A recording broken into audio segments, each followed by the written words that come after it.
Hey guys, Laz here, and today we are taking a look at the Transformers Studio Series Bumblebee movie, Shockwave. You're not seeing this wrong. You're not thinking I'm just pulling a troll. Hopefully you don't think I'm just pranking you with this. Yes, this is the Voyager class Shockwave, whose transformation is pretty much the core class with a little bit more steps. Like, seriously. But why does it look 100 times better than the core class? I don't get it. There are some things I've heard that they complain about, that some others complain about.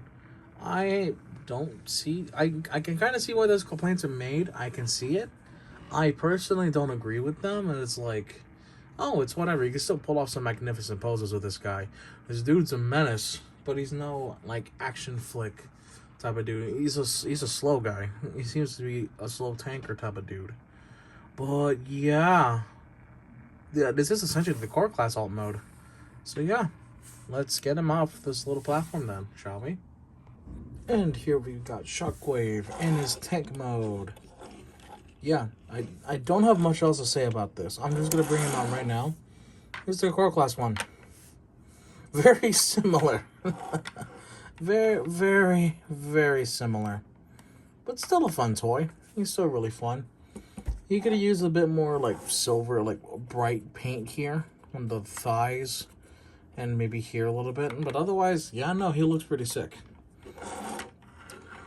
I think I can appreciate the core class because we get something in the Voyager scale, and it looks like, okay, this dude can actually fight. He can actually, you know, throw hands. He can actually blast Autobots away. But speaking of Autobots, let's get right into the size comparison. Well, you kind of already see it with these two. Kind of gives you an idea how small the core class one is. Let's bring Rise of the Beast Bumblebee,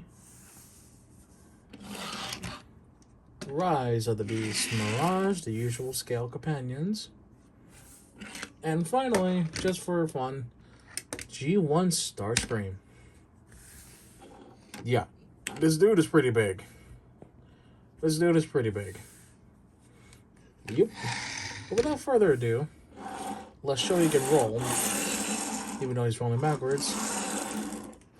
Can he spin? I said, can he spin? One more time. Yeah, he can spin. He can do all the cool stuff. But yeah, anyways, let's get the transformation, because this one's kind of a no-brainer. Well, it should be a no-brainer.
Alrighty, and we now have Shockwave in his robot mode, his main mode. And yeah, you kind of see what I mean by we need more paint. I think these were like white. Yeah, they're like a very dingy silver or white. We're gonna use a little bit more of that on the legs, on the thighs, and maybe these things back here. I don't know. I'm indifferent about these. I can kind of see why some would say lack of paint here, but it does work to its benefit. It does work to its advantage. Now we gotta discuss about his biggest accessory, which is Noodle Cannon. This thing's a rubber piece, so don't worry about breaking it. And you can attach this either side See how it's plugged in like that? You can unplug it, put it here if you want to be on his right arm. Per the instructions, you put on his left arm. And also per the instructions, though, I figured out you could kind of get away with it, though it kind of knocks out of whack. Is that you can have the hand store like that. So what you do here, there's a big tab on the cannon right here, and it goes to this big slot right here. You can have it with the hand out, and the hand will kind of just groove its way in. And then you can just stick it, and before we finish off, gonna plug it into here. And bada boom, bada bam. That ain't leaving for a good while. Now we have Shockwave fully complete in his robot mode. Though you can also have the hand be folded back in.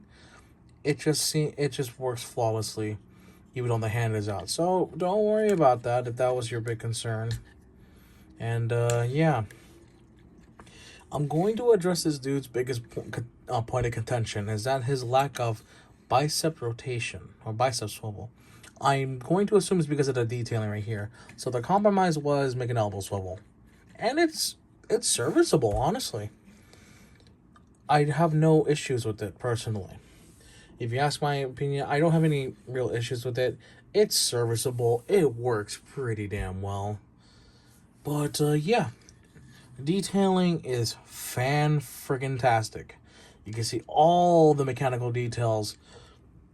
Now, you probably would have been able to spot some of in the Cybertron scene in the Bumblebee movie.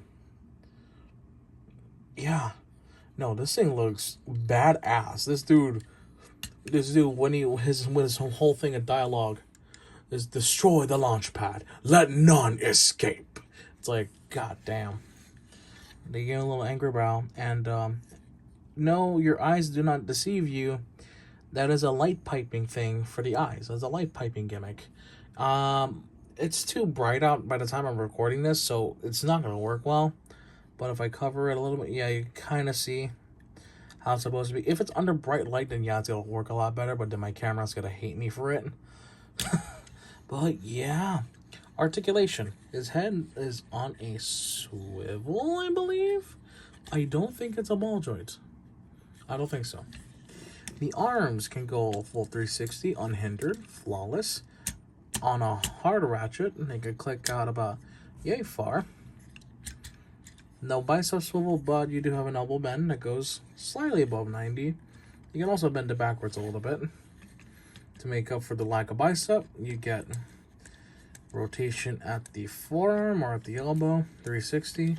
And the wrist is on a ball joint, so if you don't pop that out, you can kind of shimmy it around and give it a rotation.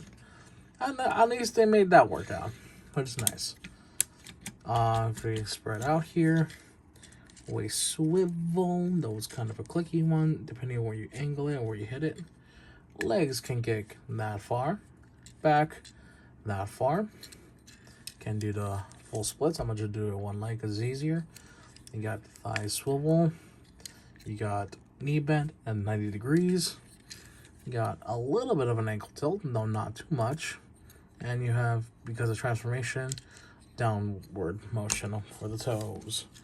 Oh yeah, this dude looks pretty sick. And if you want to have a main man, you want to orient it, and then you can just do it like that, and have this arm be like so. And yeah, there you go. There you go. You got Shockwave, pointing his cannon, directing the sinkers to make sure that none escape Cybertron into the escape pods, which of course we know what happens in that movie. They escape. Let's do a size comparison, and I think I know the best way to handle this. Hey guys, Laz here. Post editing. There's something I wanted to make mention of, and it's the fact that there is a tiny Autobot symbol on there. Yeah, you can kind of see it. It's right there, kind of scratched up. That is a reference to the fact that Shockwave's base model is indeed Optimus Prime. So Optimus Prime has been reused quite a bit as an asset throughout the Bumblebee movie. Just thought I'd throw that in as a little factoid. And for size comparison, let's do a little family photo of the big four of the Decepticons. You've got the communications expert, Soundwave, who is being blocked by Megatron's fusion cannon. I'm sorry. Okay, That we're gonna have to live with that.